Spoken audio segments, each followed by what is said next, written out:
Okay, welcome back to part two of going through the collection.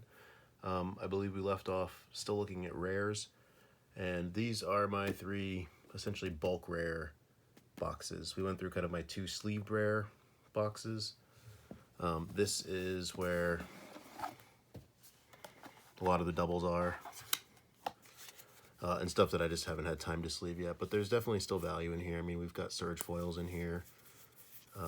Not going to go through this whole box. Sometimes they're not even rare, but they're just cards that I really liked or wanted to set aside. But for the most part, you know, they're actually rares. So there's this box. There is this box.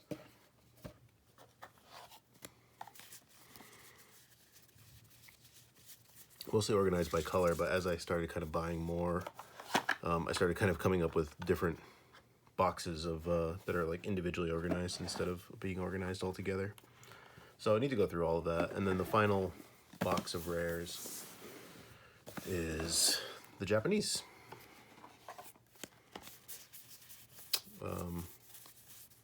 So there's a Kuja there,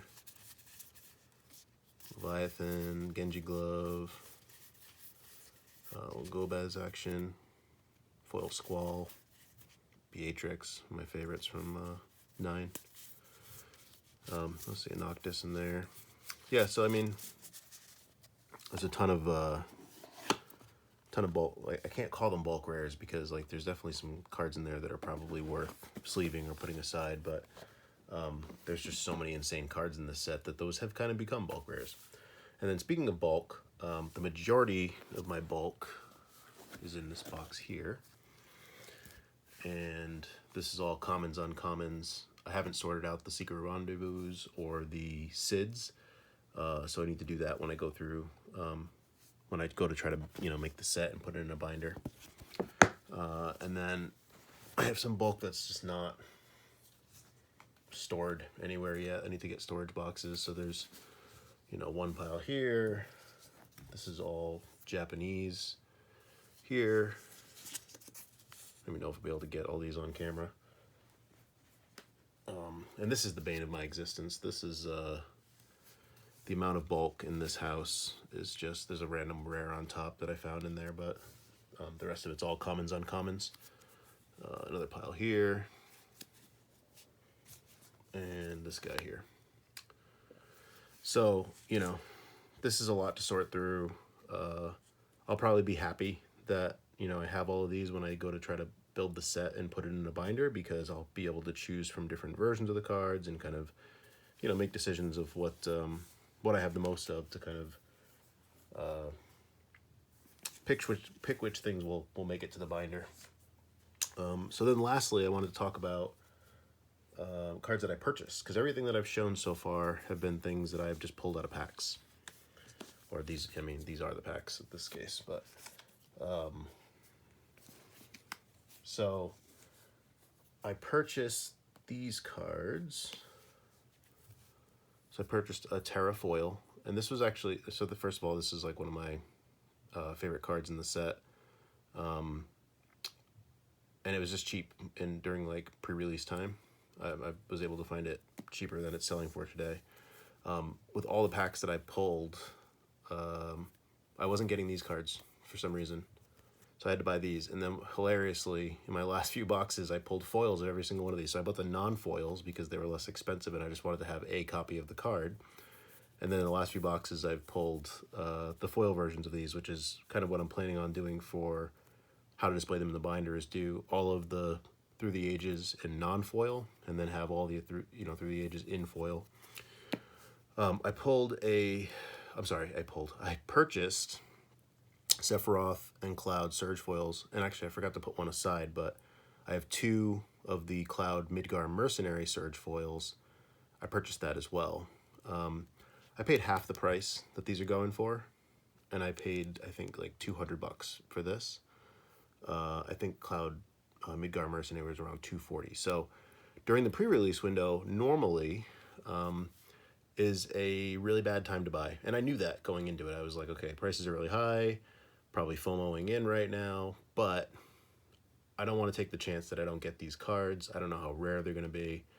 And for probably the first time ever on pre-release, I made the right choice, because these cards started to just skyrocket as the release went on, as the first week of release, and they may come back down to earth, but I still think that they'll probably be higher, or at least at the level that I purchased them at. So felt like I kind of made a good choice here. I pulled the Japanese version of this, but I did not pull the English version, so I had to actually purchase this one. And then I did pull this, so I now have 2 Sephiroth Surge foils, which is pretty cool. And then the other thing that I purchased was this. And just to show you his brother here. So I bought an entire set of traveling chocobos. And I am, just in case you're curious, I'm keeping track of which one was the one that I pulled versus which one was the one that I purchased, because ultimately the one that I purchased I will likely resell someday, just because it's a big enough card to make the resale worth my while. But this is the one that I pulled, and I can actually tell from, this is like how crazy my collector brain works. The little hologram is really far away from the text, and the hologram is closer on the text on this one.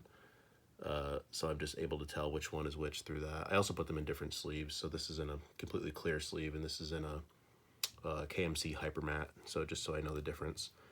But yeah, so I purchased these, and yeah, so a couple of things to talk about from purchasing. I'm getting a lot of glare on that one. Maybe put him up there. Nope, that doesn't work either. Okay, no card gets to go there. Lighting is my enemy right now. Here, we'll take him out of the sleeve to. There we go. So, a couple of things to talk about.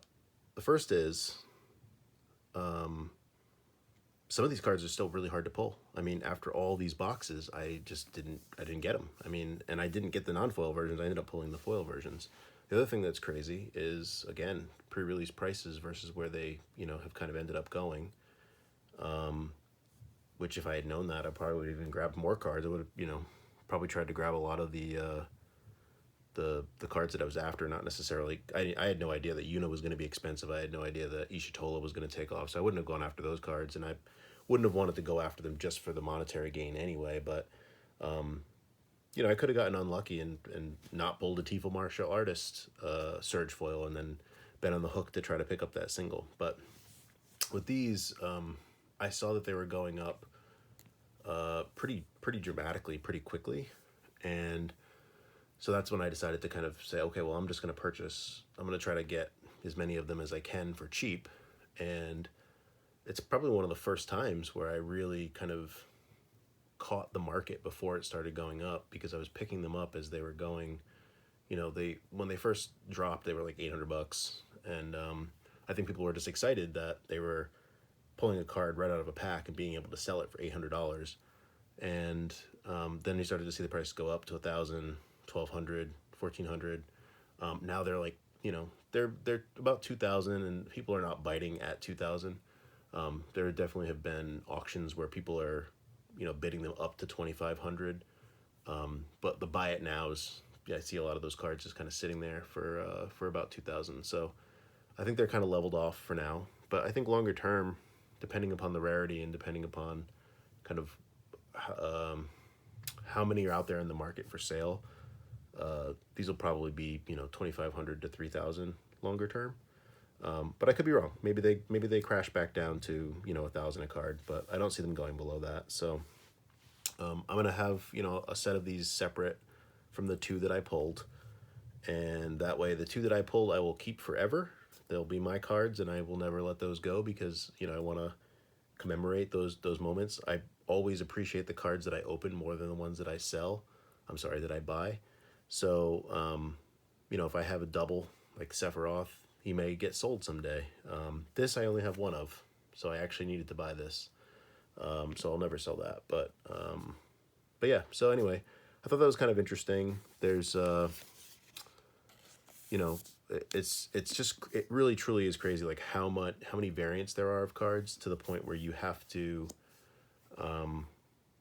you have to buy singles no matter what, which kind of people are always talking about oh, just buy the singles, it's easier. And I feel like it's a combination if you really want to collect, if you want to collect this set in particular, because the rarity is real for these Through the Ages cards. They're only available in certain slots in the packs, so they're just really hard to pull. And I don't think you can pull them in foil on the in the play boosters, so that makes them even rarer. So anyway, I'll do another video once I get the chocobos in. They're out for authentication and they're not even here yet, so this was the only one that arrived.